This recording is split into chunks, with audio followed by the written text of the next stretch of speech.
Hey, Billy, what do you get when you get two idiots trying to review an old movie about the Joker?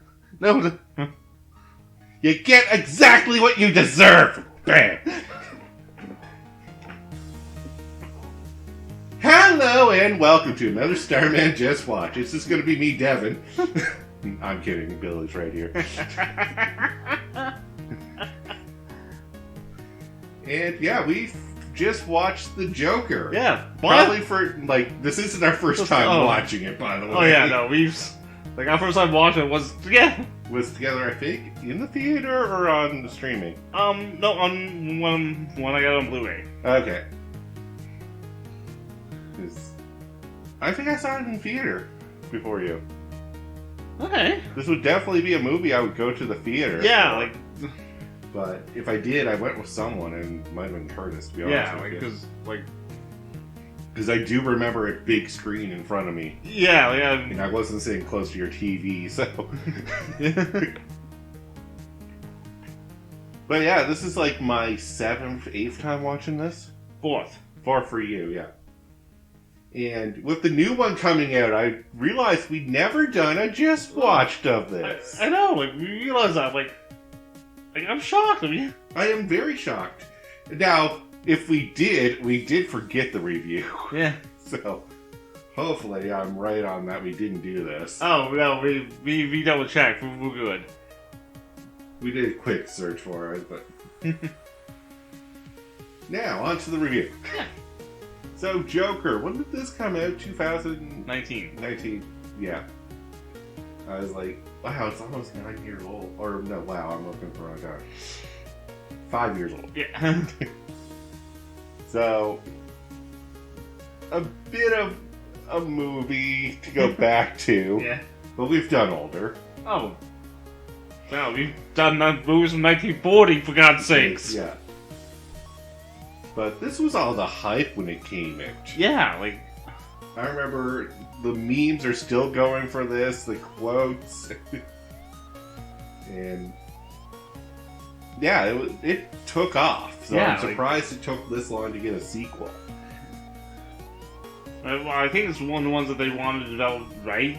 Yes. Because I'm glad they didn't rush out another one, to be honest. Yeah, 2 years later, no, too soon. Too soon would have felt like a cash grab. Yeah. And 9 years later would have been too late. Well, yeah. 5 years? 5 years seems perfect enough. Yeah.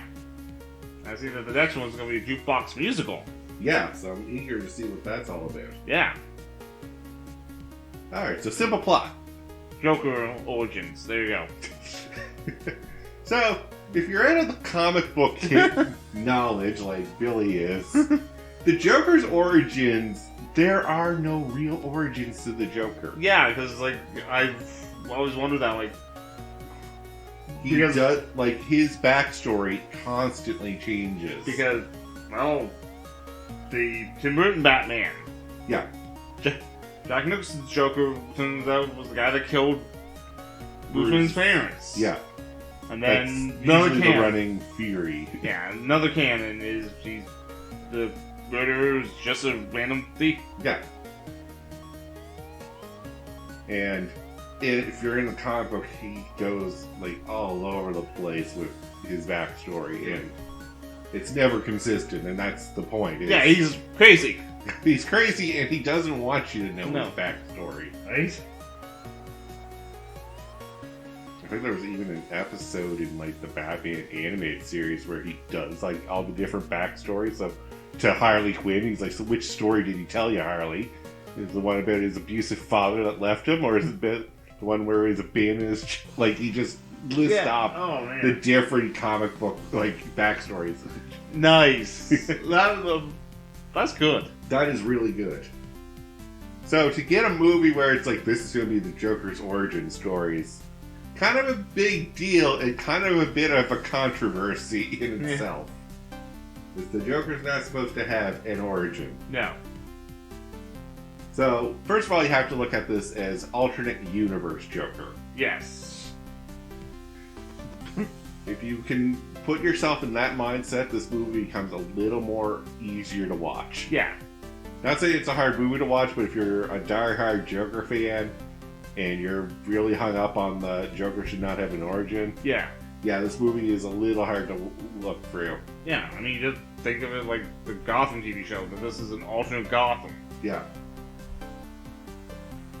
No, it's just like anytime I look at any work of like this is the origin story or this is our starting point for this, I have to believe it's an alternate universe.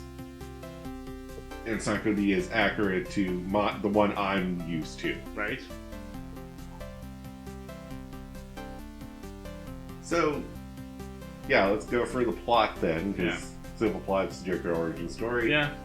So this is about Arthur Fleck. Yeah. Played tremendously by Joaquin Phoenix. Yep. He finally got his goddamn Oscar, which I was so happy. Yep. Finally, there was a few other movies he should have got it for, but... Hey, here we are. But hey. And it's just basically watching this guy get beat down by society every turn in his own delusions, trying to find ways to justify his existence. Right? And then when it all comes to a head where he's like, everything I know is a lie, my life sucks. Yeah. Might as well go out in a blaze of glory. Yeah. And that blaze of glory rises him into the Joker status. Yeah, oh yeah. And that is basically the movie. Yeah. Right? Yeah. Like, this one's not hard to, to follow. That's the view. No, it is a very easy to follow movie. And I don't know whether I should dislike that or like that. This was an odd movie. The fun of this movie is trying to figure out what's actually reality and what's him making this up. Right? Because you would think reality and fantasy are very easy to distinguish. But they do it so well in this that it flows like it doesn't. Yeah. Like, it's a blurred. It's such a blurred line with him. Right? Yeah. I think the one that got me whenever I first watched this was when he was dating the tenant just down the hallway. Yeah, the neighbor, yeah. Yeah. And I was like, huh, she's taken to him quite well, but I was like, we need the love interest story. I'm like, oh, it's... But after a while, I was like, this ain't real, is it? This has never been real. No. And then when he finally shows up at her house after killing his mom, and she's like, oh my god, you're in the wrong place. I was like, oh, this is not, this was all not in your head. Oh, jeez. And then I had to go back and watch the movie again, be like, what else did I miss that was in his head? It quite a bit.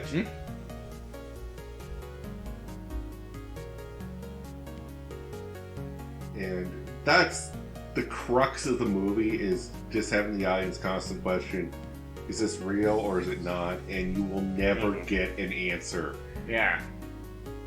Like, there's so many scenes where people have debated them to death on, like, why they're not real and why they're real. It's scary. Right? Like, it's... That's why you will want to see the sequel. Yeah. So what was your takeaway on this? Oh, man. We're not going to do the scene by scene. I think this is old enough that... Oh, yeah, no, I got one. Also, it's just... He works at a clown studio. He tries to be a stand-up comedian. Neither of those pan out. Yeah, so... His mom has been feeding him lies his whole life about how he's the unwanted son of Thomas Wayne. Yeah, the illegitimate son of Thomas Wayne, because she had an affair with Thomas, and to avoid a scandal, she left Thomas with Arthur. Turns out Arthur is an adopted child because this lady is not capable of caring for a child.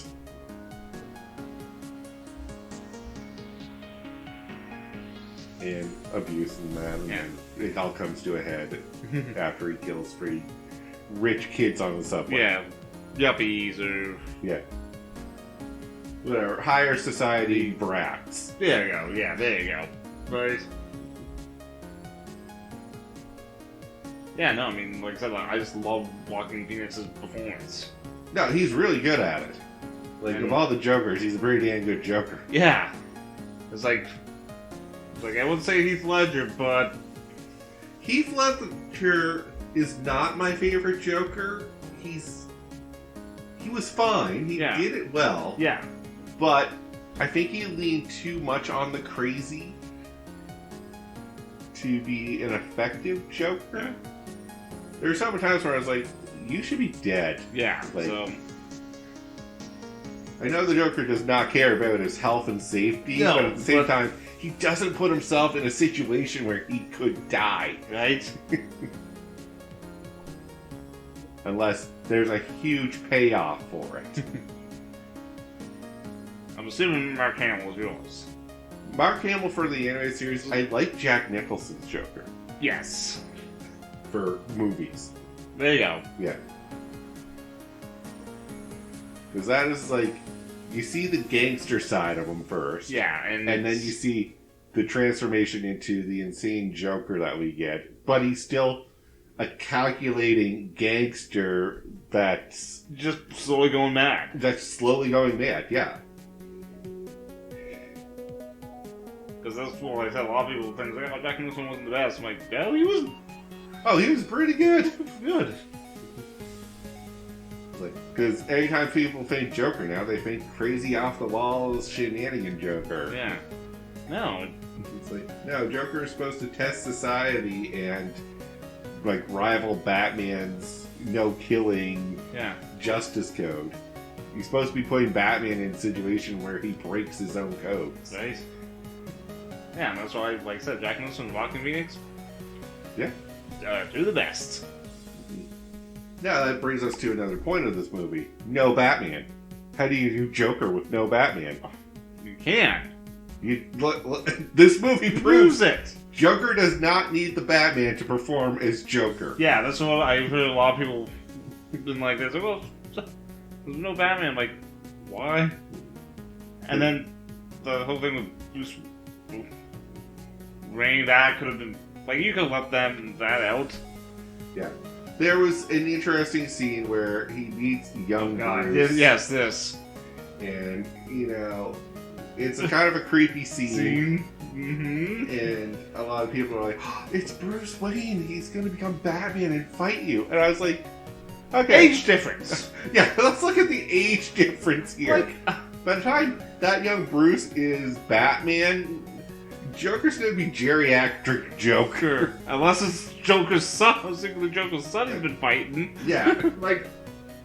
Or somehow Joker doesn't age quickly. Yeah. Or I'm really off on the age that Joker is currently. I was hard to tell, I think right? he's like late 20s, early 30s. But still, it's just right, like, there is a gap. Yes. That's why, like, the theory of Joker being the original killer doesn't make sense because of the age gap. Right? Yeah.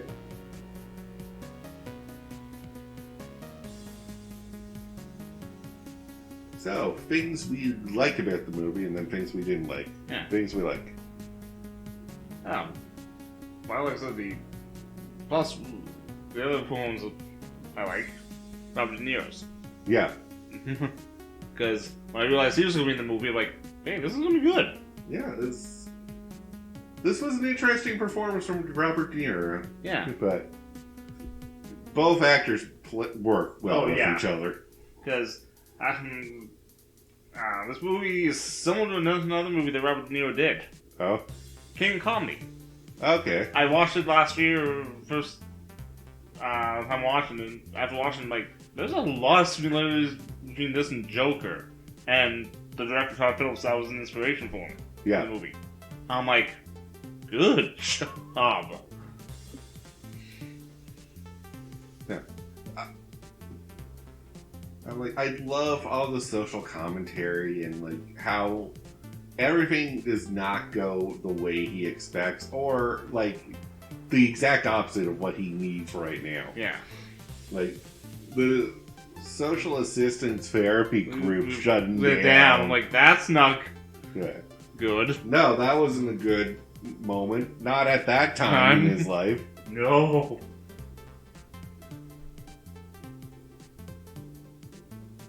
And then just... I'm trying to, like, formulate exactly what I mean by this. But again, I'm still on the blur between reality and fantasy. Yeah, that's the thing. You gotta figure out, like, okay, am I talking about the real part, or is this fake? Yeah, like, did this really happen, or was this just in his head? Or, like... Because I'm curious if it was real that he killed his coworker.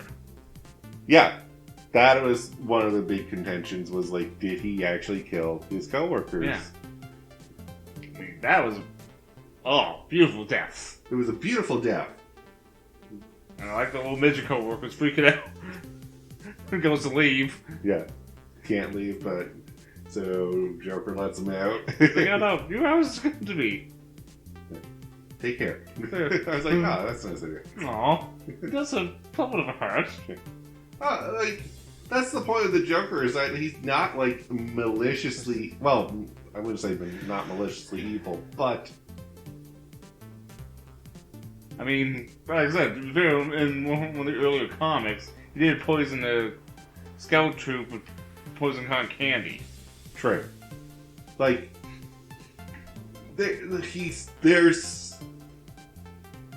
he's hard to figure out. That's why I always like the Joker. He is hard to define as a villain. Yeah, because he's full evil, but there's always this one act of mercy he does. Because it just leaves you guessing. Like, why did he spare this person? Yeah. And it's just because that's how Joker do. Yeah, like people just love him because he's crazy. No, you gotta love him just not because he's crazy, because he's... Yeah. Because he's crazy, but that also means that he flip-flops on his motives. Yeah. Or he does things that you don't expect, and that's what makes him a good villain. Is he does exactly what you wouldn't expect of him. Yeah.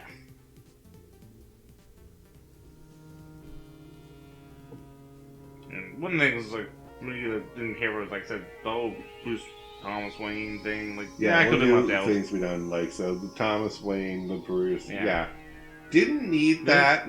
I understand. It didn't enhance anything. You're right. I understand why, because it's supposed to be Gotham City, and Bruce Wayne, Thomas Wayne are big names. Yeah. And I do like that it leads into the delusion of his mother. It's like, I worked for Thomas Wayne and we had an affair, and like, when you're a young kid and you hear that all your life, you tend to start believing it. Well, he didn't find out that Thomas was his father. No, until he read the letter. Until he read the letter. But then that was just his mom being delusional, writing letters. Yeah. But she must have told him, like, constantly over and over again that I work for Thomas Wayne. Yeah. He's a good man. And then he's like, oh, that's why you're defending him, because you had an affair with him. Yeah.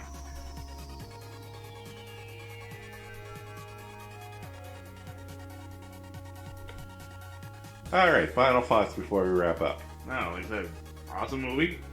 Really good movie. Cannot wait for the sequel. Yes, we will be doing the sequel a little bit earlier than 5 years after the Yeah, movie no, comes like... out. I'm pre-ordering it as soon as it comes up for pre-order. Sounds good. Well, with that, though, we'll call the episode here, so thank you all very much for watching. No, Devin, I always thought my life was a tragedy. Now I know it's a fucking comedy. Got me laughing.